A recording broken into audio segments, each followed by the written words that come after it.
আসসালামু আলাইকুম। আজকে আলোচনা করব কোড প্রসেস রাউন্ড 1032 এর ডিপ 2 এর প্রবলেম ডিপ 3 এর প্রবলেম বি নাম্বারটা যেটার নাম হচ্ছে অ্যাবভ দ্য ক্লাউডস। প্রবলেম স্টেটমেন্টটা কি বলা হয়েছে নিজের একবার পড়ে নেবেন। এখানে কি বলা যদি আমি বলি, আমাকে একটা এস দেওয়া থাকবে। এস কে আমার তিনটা সেগমেন্টে রাখতে হবে। এটা একটা এ সেগমেন্ট, এটা বি সেগমেন্ট, এটা একটা সি সেগমেন্ট। ঠিক আছে, এখন আমাকে বলতে হবে এমন কোনো এ বি সি আছে কিনা যেখানে এ এবং সি কে কনক্যাটিনেট করলে মানে যোগ করলে এটা সাবস্ট্রিং যেন এটা সাবস্ট্রিং এ কি বি আছে কিনা, যদি থাকে তাহলে আমি ই স্পিন করতে হবে, ই স্পিন করবো, অন্যথা নো পিন করবো।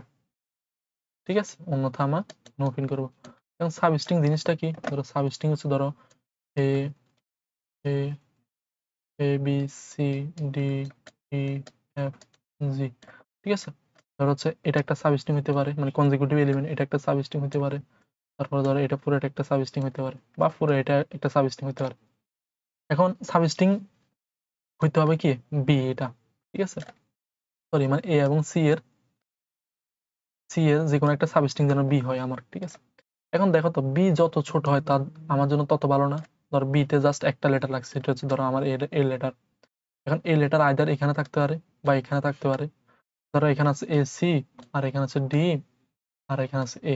ঠিক আছে, ধরো এখানে এ না থাকুক, তাহলে আমার এ সি এবং ডি কনক্যাটিনেট করলে এ সি এবং ডি কনক্যাটিনেট করলে আমাকে সেখানে কি এটা কি আছে কিনা, এ সাবস্ট্রিং এটা আছে কিনা, আছে। তাহলে সেক্ষেত্রে আমি নো পিন করবো, এই স্পিন করবো। ঠিক আছে, যদি না পাই তাহলে নো পিন করবো। ধরো ধরো আমি যদি এখানে ধরো আমার একটা অ্যালফাবেট আছে, ধরো এখানে এস আছে। ঠিক আছে, এখন দেখো তো এ এবং সি কে কনক্যাটিনেট করলে তাহলে এটা আসে। ঠিক আছে, এখন আমার আছে এস, বি হচ্ছে এস। এস এটা এ এবং সি এর মধ্যে সি কে যোগ কনক্যাটিনেট করলে এটা কি এক্সিস্ট করে কিনা, এস এটা এক্সিস্ট করে কিনা, না। সেই ক্ষেত্রে আমি নো পিন করবো। ঠিক আছে, তাহলে আমি কি করতে পারি, একটা ম্যাপ রাখবো। ম্যাপের মধ্যে আমি 1 থেকে এন পর্যন্ত যত ক্যারেক্টার আছে এগুলো আমি কাউন্ট করব। ঠিক আছে, কাউন্ট করার পরে আমি আইতম পজিশনে যে এলিমেন্টটা আছে আমি সেখানে কি করব, যেটা আছে ম্যাপের আইতম পজিশনে যে এলিমেন্টটা আছে সেটা মাইনাস করে ফেলবো। করার পরে আমার ম্যাপের মধ্যে কি এ এস ক্যারেক্টারটা কি আর আছে কিনা, যদি থাকে তাহলে স্পিন করে ফেলবো। ঠিক আছে, যদি থাকে স্পিন করবো। কেন কেন হচ্ছে ধরো এখানে একটা এ আছে, ধরো আরেকটা এদিকে একটা এ আছে। ঠিক আছে, বা এখানে একটা এ আছে, তাহলে এটা যদি এ থাকে আমি এই দুইটা যোগ করলে তো কিন্তু আমার আরেকটা এ থাকবে, বুঝছি। তাহলে সেক্ষেত্রে আমি স্পিন করতে পারবো। এখন একটা কেস হচ্ছে, আমি কি 1 নাম্বার পজিশন থেকে চেক করব, না। কারণ হচ্ছে কি, আমি যদি ধরো এখানে একটা এ আছে, হ্যাঁ এখানে একটা এ আছে ধরো, কারণ এটা তো আমাকে বি ধরা যাবে না আমার।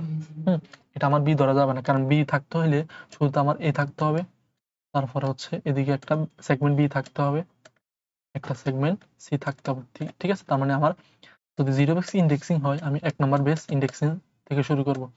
1 নাম্বার বেস ইন্ডেক্সিং থেকে শুরু করলে আমি চেক করব এস আইতম পজিশন এটা এটা এস এটা এই ক্যারেক্টারটা ছাড়াও আমার ম্যাপের মধ্যে কি আর এস আইতম এলিমেন্ট এটা কি আছে কিনা। ঠিক আছে, থাকলে ইয়েস প্রিন্ট করব, অন্যথা নো প্রিন্ট করে হলো।